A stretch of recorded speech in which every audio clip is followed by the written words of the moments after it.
스타트업 성공 신화의 상징 김범수 카카오 창업자. 삼성 SDS에 다니다 6년 만에 퇴사하고 PC방 사업으로 큰 돈을 벌었습니다. 그 돈으로 한 게임을 만들었습니다. 고스톱, 바둑, 포커 열풍을 일으키며 석 달 만에 회원을 100만 명 늘렸습니다.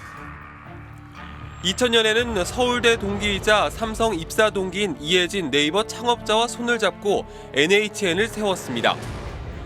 그러다 2007년 돌연 대표직을 던지고 미국으로 떠났습니다. 거기서 애플의 아이폰을 만났습니다. 새로운 혁명을 일으킬 것이다라는 강한 느낌을 받으면서 똑같이 아이폰의 도입을 맞이하게 됐는데요. 그건 바로 새로운 기회를 의미했습니다. 그리고 2010년 카카오톡을 내놨습니다. 당시에는 없던 무료 무제한 문자 서비스. 카카오톡은 1년 만에 이용자 1000만 명을 돌파했습니다. 카카오톡을 통하여 여러 유형의 서비스들과 제품 소개와 소셜 커머스와 웹툰과 같은 컨텐츠 같은 것들이 연결되기 시작할 수 있을 것 같습니다. 모바일 생태계가 조성되는데 하나의 역할을 할 수 있을 것 같습니다. 꿈은 현실이 됐습니다. 메신저는 물론 택시, 음악, 결제, 송금, 선물하기까지 카카오 왕국이 만들어졌습니다. 출시 때 매출 3,400만 원이던 기업이 단 10년 만에 4조 원을 돌파했습니다. 10년 만에 12만 배 성장한 겁니다.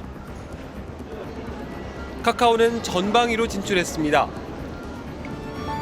대리운전, 미용실과 네일숍 예약, 실내 골프 연습장, 영어 교육, 꽃 배달, 퀵 서비스까지 줄줄이 사업 영역을 넓혔습니다.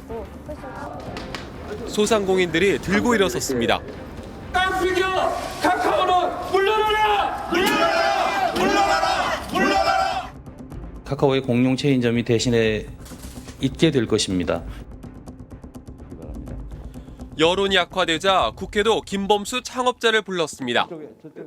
문어발식 확장에 수수료 올라가고 지금 결국 국민이 피해 보고 있는데 이것이 바로 독점의 폐해가 아닌가. 꽃배달, 영어교육, 실내 골프 연습장, 네일숍, 미용실, 대리운전, 퀵서비스 좀 창피하지 않습니까?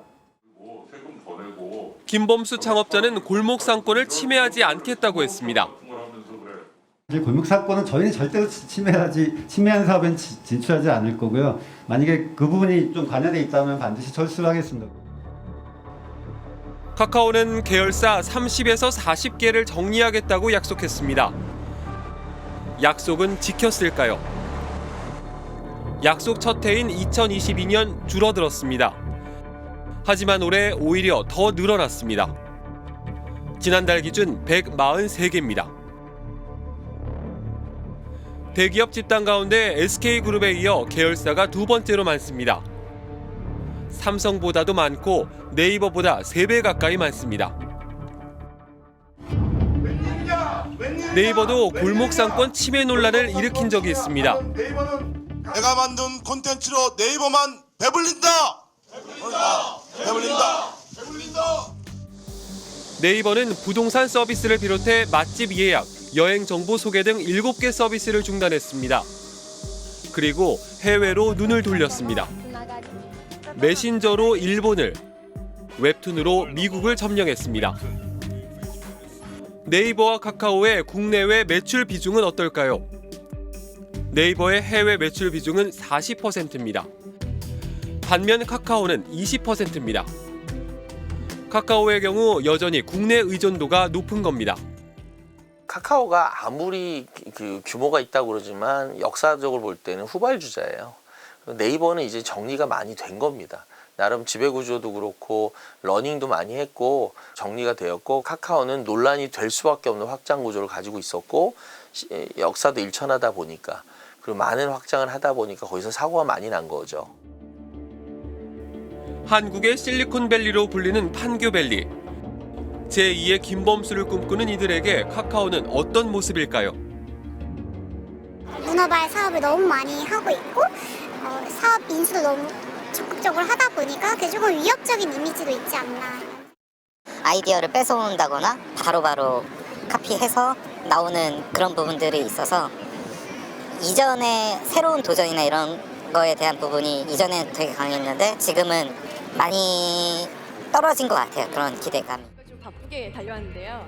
차세대 먹거리 AI 산업. 네이버는 지난 8월 하이퍼 클로바 서비스를 출시해 본격적인 AI 시장 공략에 나섰습니다. 반면 카카오는 올해 상반기 차세대 AI를 출시하겠다고 했지만 아직 이렇다 할 성과를 내지 못하고 있습니다. 카카오의 매출액 대비 연구개발 비중은 13.6%, 네이버의 3분의 2 수준입니다. 어떻게 보면 카카오는 좀 유사한 사업들, 그리고 그렇게 많이 투자가 되지 않아도 될 어떤 뭐 골목상권 플랫폼, 그런 사업 유형에 많이 하다 보니까 과연 이 기업이 어떤 전체적인 우리나라의 어떤 소프트 파워, 테크 기업으로서의 입지가 있는 기업인가라는 많은 의구심을 갖게 되는 겁니다.